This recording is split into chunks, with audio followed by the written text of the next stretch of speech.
How's it going, everyone? Hope you're doing well and looking after yourselves as per usual. Mr. Boulder back tonight, and I'm back today with an album ranking video. I've not done an album ranking for a while. Today I'm going to be taking a look at California thrash metalers Heathen. Heathen been active since 1984. They did disband for a while, but they've been back together quite a while now. Excellent band from San Francisco in California. One of those bands, a little bit like Death, who can boast not a bad album in their discography. All these albums are good. Only a small discography though. There's only 4 studio albums here. First album in '87, second in 1991, third album in 2010, fourth just a couple of years ago in 2020. So just 4 albums to talk about today. So after the usual sip of coffee, we're going to get straight into it. So for me, like I say, these are all great albums. There's no bad albums here. But for me, the one that I'm least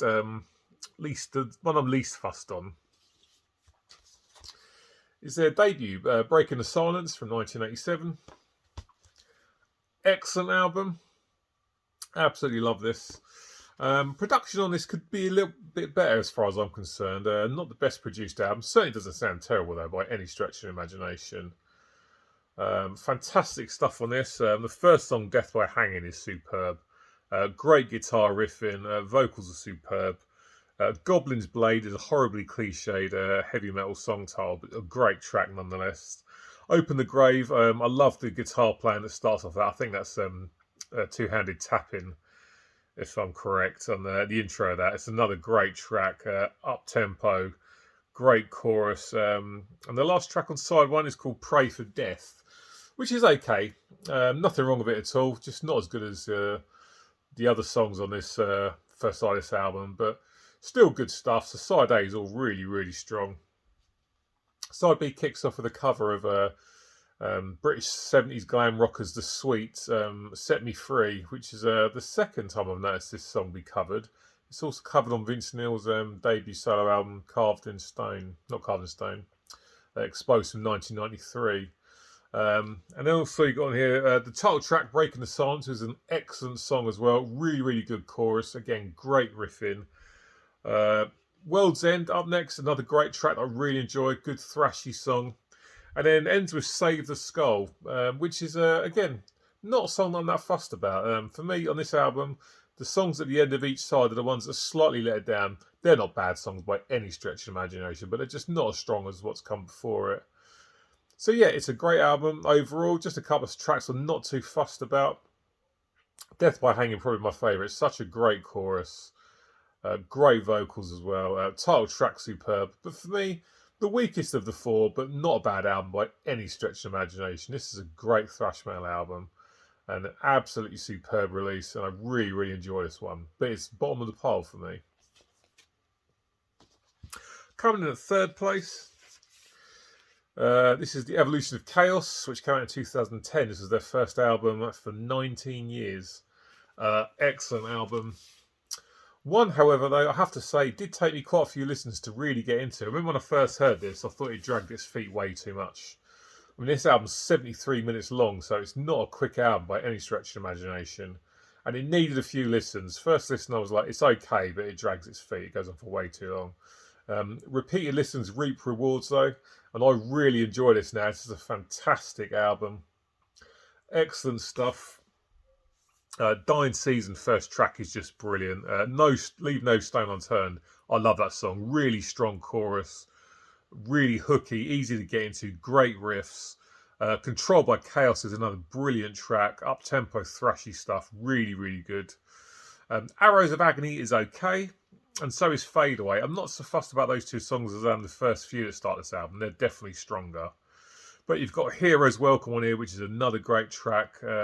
Undone, again, a great chorus in that. Blood Cult, fantastic song. When I first heard the album, I wasn't so keen on that, but I listen to it now and I absolutely love it. A very, very good, strong, catchy chorus again. Red Tears of Disgrace, good track. Then you've got Seasons in Purgatory, which is an instrumental track. Sorry, I was going to say acoustic then. It's certainly not acoustic. Great stuff. And then you've got Silent Nothingness at the end. Again, an album packed full of great riffs from Lee Altus and company. Brilliant, brilliant stuff. Definitely updated production. This sounds like they're tuned down to D standard, like most thrash is these days. But The Evolution of Chaos from 2010 is an absolutely great album, which did need quite a few listens for me to really get into, I have to say. But I absolutely love it now. It's a superb album. But there's another two that are even better.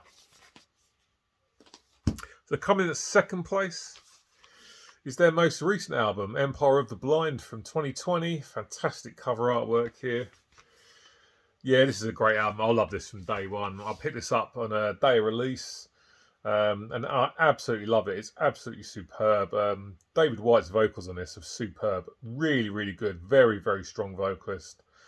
Again, the riffs from Lee Altus and company are absolutely fantastic. Great tracks on this, like title track Empire of the Blind. Again, a really, really strong chorus that's easy to sing along to. Dead and Gone, again, another great chorus. These guys know how to write a hooky chorus, it's got to be said. Son of My Hand, good tune. Blood to Be Let, again, a very, very good tune. On to Side C. In Black is great. Shrine of Apathy, a really, really good song. Excellent riffs. Devour, and last track on Side C is great. Fun Red Mist, we're on Side D now. It's all good. Great track. The Gods Divide is brilliant as well. Ends with Monument to Ruin. There's no bad songs on this. It's just fantastic from start to finish. The drums sound fantastic.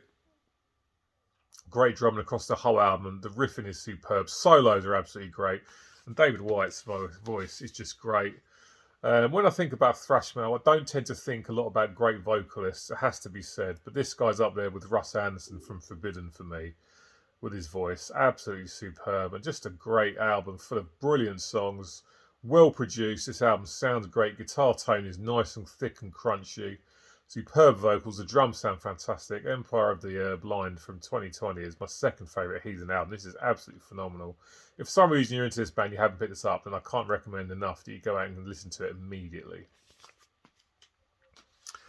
So my number one, this is a fucking brilliant album.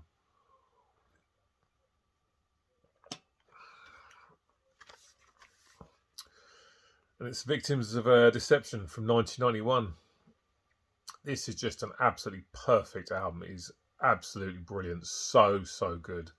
This album reminds me a lot of Metallica's And Justice for All. The fact is that, like And Justice for All, a lot of the songs on this album, pretty much all of them, are very, very long. First song is over 9 minutes long. Quite a bold move to start off your album with a track that long. But it's superb. And the whole album is packed with long tracks. Everything about this album is superb. Guitar tone is killer. Again, the vocals from David White are brilliant. On here, you've got Darren Minter on the drums. Fantastic. The drums on this album are brilliant. Excellent playing. And it's just packed with great songs. Again, David White's voice is absolutely superb. He sounds fantastic on here. But yeah, Hypnotize first track is superb. Great chorus. Opiate of the Masses, another brilliant track. Really, really good. Heathen Song on side B, fantastic. Then you've got a cover of Rainbow's Kill the King. You know you've got a good vocalist when you can cover a song that was originally sung by Ronnie James Dio, because not many people can do his stuff justice, but he sounds phenomenal. Fear of the Unknown, side C, excellent song. Prisoners of Fate. Morbid Curiosity, one of my favourites on the whole album. It's such a good track. Guitarmony, and then it ends with Mercy is No Virtue. There are no bad songs on this album. It's absolutely fantastic. Brilliant stuff. Well produced. Complex song structures. Great riffing throughout. Drums are great. The vocals are superb.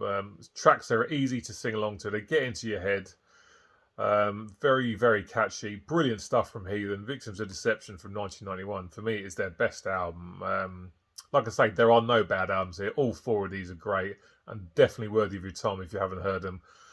But if you haven't checked this band out, then I would recommend starting with this one. It's just absolutely fantastic. A perfect album. There's nothing wrong with it. I can fault nothing about this record whatsoever. It's absolutely superb. Just brilliant stuff. Excellent thrash metal. I mean, to think that they put out an album for nearly 20 years after this is amazing to me. But then thrash was about to die on its arse in the early 90s, and death metal was about to take over. But this is a great album, brilliant stuff. If you haven't heard it, check out Heathen's Victims of Deception from 1991, a thrash metal masterpiece, and it should be in every Thrashers collection. Right, guys, that's it for today. As always, get in the comments section. Let me know what you think about this album ranking. Let me know what you think about Heathen in general. Hit the like button on this video if you enjoy it. Subscribe to the channel if you haven't done so. And to all my new subs, thanks for joining the channel. And I hope you're enjoying all the videos. And I shall catch up with you very soon. I'll be back with an album review. And I will see you then. Take care. See you soon. Bye.